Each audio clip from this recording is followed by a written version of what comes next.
close to 19. Oh shit. What's up, guys? It's Shakira Marie here, and I am back. Okay, so from the title of this video, you can see that it's 19 things I've learned in 19 years. I am posting it now because I turned 20 March 28th. So this is perfect. 19 years on this earth, and I'm going to be 2 decades old in a couple weeks. Like that's crazy. I feel so old. 2 decades? That's insane. But yes, I've learned a lot on this earth, and I'm excited to share with you guys what I've learned. It's a lot. It's a lot because I almost couldn't fit it all in the list. It's only 19 spaces. Oh my god. Okay, I have like this new contest thing. This is not a contest. You're not gonna win anything, really. But if you comment the sweetest comment down in the comments of this video, we'll get a shout out in my next video, which I'll be posting in like a week. Like, I'll either shout out your YouTube or your Instagram. So when you comment the sweet comment, make sure you put your Instagram @ name after your comment. So yeah. Okay, so let's get this video started. Okay. I got everything on this nice little clipboard because I'm recording on my phone. So yeah. So here we go. 19 things I've learned in 19 years. Other people's perception of you ain't none of your damn business. It's a quote by Lisa Nicholas. I've always been the type that I kind of did whatever I wanted, but I always used to think about what will someone else think about what I just did. And like, I don't know, I'm just always concerned about what people thought about me. And people's opinion of me, it mattered. Like, I wanted to know what you thought. It's a bad thing to have. You should not care what people think about you, and you should not let it control your life. Back in like my freshman year of high school, 8th, 7th grade of middle school, I used to really like let people's opinion of me change how I acted. I was not good at all. So other people's perception of you is none of your damn business. Like, you should just not care, basically. And yeah, that's what I've learned, and it's number one because it's the most important. Never apologize for being you. Embrace your weirdness. Whatever it is that makes you you, embrace it. I'm goofy, I'm silly, I'm 19, but I act like a 3-year-old sometimes. Life is too short to just be grown up. There's tons of people out there that you can be weird with. No one has their shit together either. I don't believe you. Yeah. There's no age for when you'll have it all figured out. I put on this list because it's something that I'm learning, but I haven't learned it completely. I feel like there's people younger than me that have accomplished so much. I always put this age limit on what I should be doing. Like, I have like this whole plan that I wanted to be doing at a certain age. And like, the plan I have when I was 19, I'm not doing it. I beat myself up about it all the time because I'm not in a place where I want to be in life. No one has their shit together, and I'm always looking at everyone else like, oh, they have their shit together and I don't. What the hell is wrong with me? But they don't have their shit together. They just act like they do. So this is me letting you guys know that I don't have my shit together, and that it's okay if you don't either, or if you don't know what you want to do when you get out of college, or even if you're a senior in high school and you don't know what you want to go to college for. It is okay. You can't make someone know what they want to do with the rest of their life. Like, it's just impossible. I need to learn how to take constructive criticism. When I'm passionate about something and I spend my hard-earned time doing something and someone critiques it, and it's not like a good criticism, like it's like, oh, that's stupid, or that's ugly, or you did a horrible job, you should do better, you should have wrote it better, I get offended and I get angry, and I'm thinking like, oh, you guys don't know what you're talking about. And sometimes they may not, or they're just haters, but for the most part, if they're trying to construct me in a good way so I can improve, I get offended because you're like, you think that I need your criticism? Like, I don't want your criticism. Like, I don't want your input on what I just did. And I need to stop being like that. I need to learn how to be able to take critique and people telling me when I'm wrong. I am an Aries, and a lot of Aries are stubborn, and I am so stubborn and hard-headed, and I just don't listen to people. I don't really get offended by certain things. If out of the ways of criticism, if it's like a joke and it's towards me in a mean way, I will just shoot back at them. Like if they're like, oh, your forehead big. Okay. Your teeth crooked. And like, I am pretty laid back. When it comes to stuff like that, I don't get my feelings hurt because I know that my forehead is big. But yeah, you get the point. Okay, growth and comfort cannot coexist. If you guys know who Roy Kramer is, he's a YouTuber, cinematographer, videographer, and like I look up to him because his work is amazing and he's so inspiring.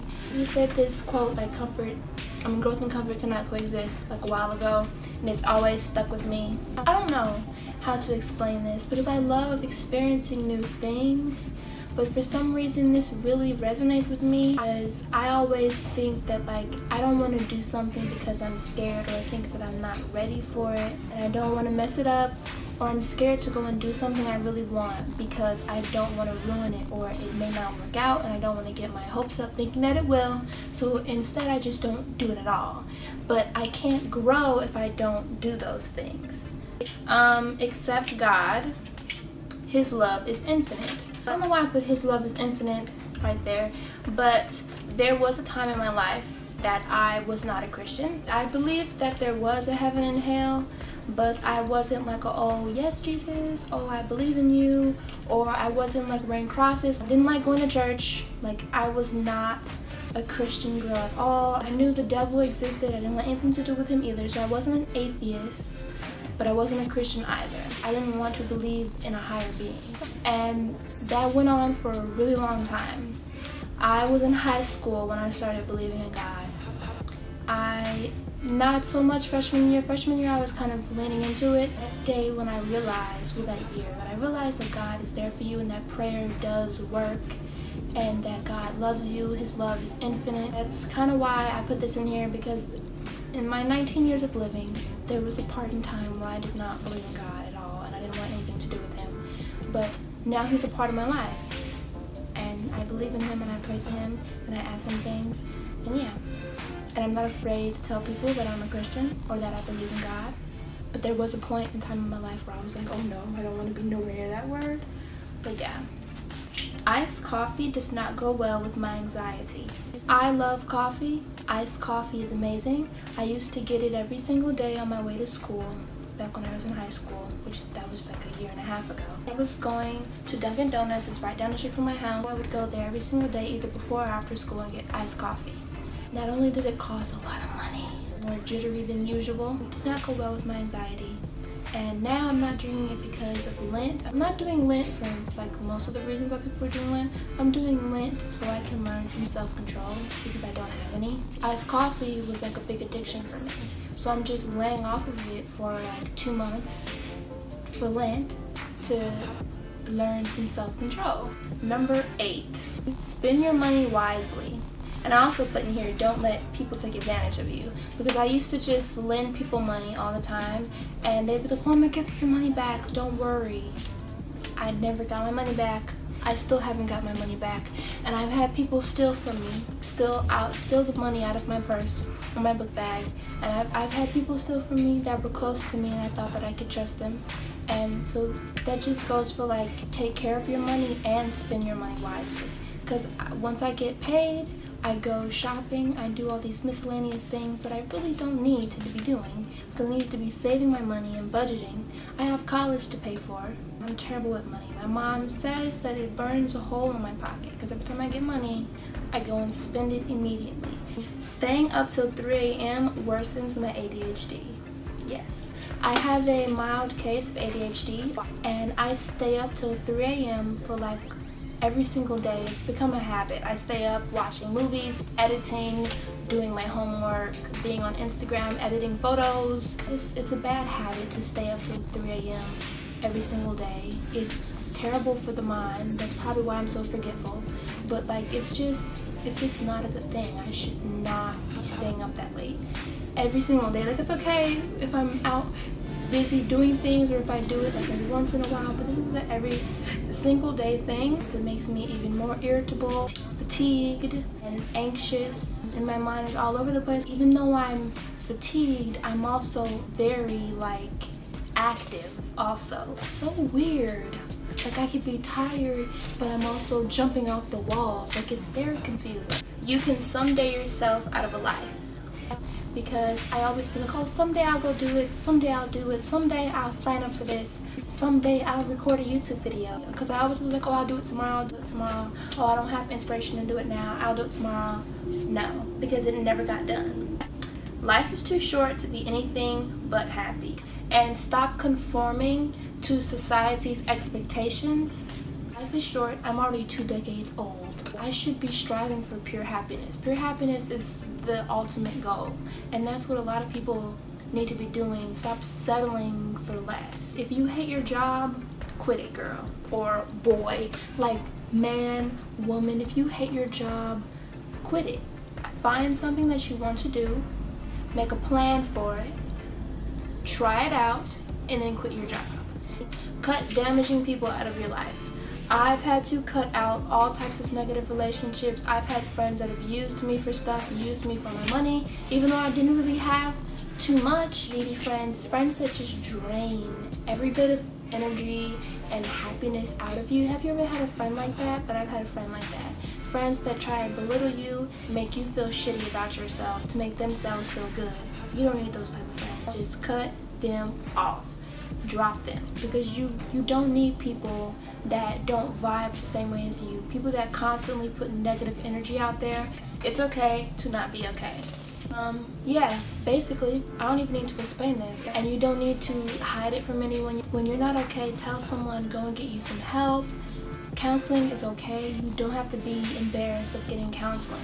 I've been through some shitty things. I know life can be horrible sometimes. Never apologize for doing what's best for you. Oh my God. Oh, this applied to me my sophomore year of high school going into my junior year. I don't know, that was like 2016, I think. I did something that was needed, essential for my life, because I was just not in a good place mentally, emotionally. Basically, I was selfish for my own well-being. It didn't harm anyone directly or indirectly. It only affected me. And someone was mad at me for it and used to give me so much slack and hate for it, for doing what was best for me. And she thought that I wasn't a good friend anymore because I left her when she needed me. And she used to make me feel so horrible about doing what I needed to do. I used to apologize. You should never apologize for doing what's best for you. Be fearless in the pursuit of whatever sets your soul on fire. You need to fight for it. And don't ever apologize for fighting for it. Basically, do what you love or you're wasting your time. If you want it, go get it. We're getting close to 19. Expectations will only leave you disappointed. Don't set expectations for things, people, opportunities. Not everything works out. People are not always going to be there. Ooh, I need to learn patience and understand that timing is everything. Aries are impulsive people. Yes, they are. And I'm just very impulsive. I don't even think about what I'm doing before I go and do it half the time. And sometimes it works, sometimes it doesn't. But I'm also a very impatient person. I am a very impatient person. That's not a good trait to have. It is to speak life into life.